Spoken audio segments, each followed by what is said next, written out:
Hey there, Jacob. So it looks like maybe we're getting a little bit lost on the terminology, so I'll kind of try and do what I can. But it looks like what you're trying to do is create a sketch with a circle and then revolve it around to some sort of variable. I think the terminology that we're missing is revolve rather than extrude. So even if we come into here, and I'm going to make this a center line because I think we're having a revolve part. So on the overall length of it, looks like you have 60. I think I'm in inches and you're in millimeters, but anywho, it doesn't matter. So then our next line would be at 24. So let's try another line here, and then we have another gap. So I'm going to draw this really sloppily and then come back in at the end. So dimension our first one to 24. And then our next one looks like these two are at 2. And from this one to here is 26. And then from the end to end is 7. So you'll notice we have these extra ones, so we can just trim these off. I hit the trim button, hex, and you just kind of drag these off. So now that we have our little part here, I'm not particularly sure what you're trying to do, but it looks like we have an outside radius of 60 as well. Now, I don't know if this is going to be a tube that kind of comes in and out, but you said the word coupler, so possibly it could be something like this, which would then come in, maybe have a shoulder on the inside that's maybe at 45 degrees, let's say, and trim that off.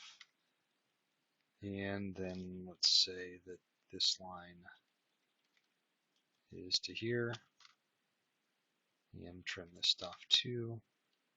So then you can say this one's at 30, and this one's at 24.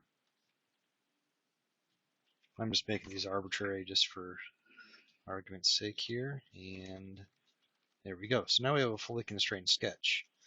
There's a couple different things we can do. We can trim all this stuff off. That's what I would probably do.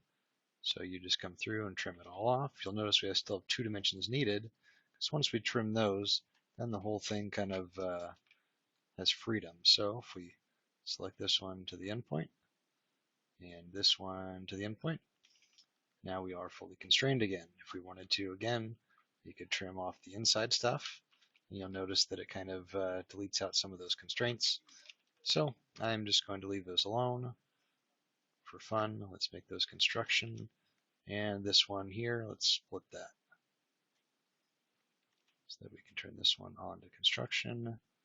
And let's split this one as well and make that one solid. So we're still fully constrained, and we need one more split over here.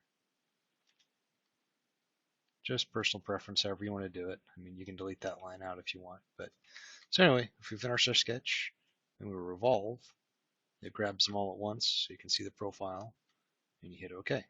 So then you have your inside there. And if we go to our view and we view a half section along the center line,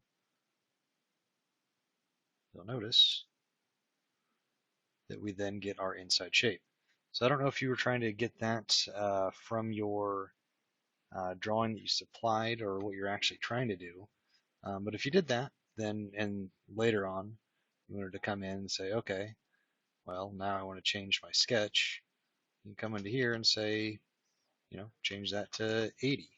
And it extends it out based on, what you have set up. So you have your degrees of freedom in the middle, finish your sketch, and then the thing updates pretty easily.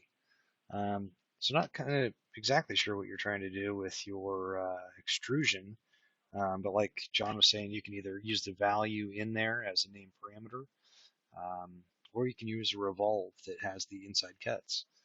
So it kind of just depends on what you're doing. If you have like an end goal that you want to share, that'd be maybe a little bit helpful, but hope that gets you going.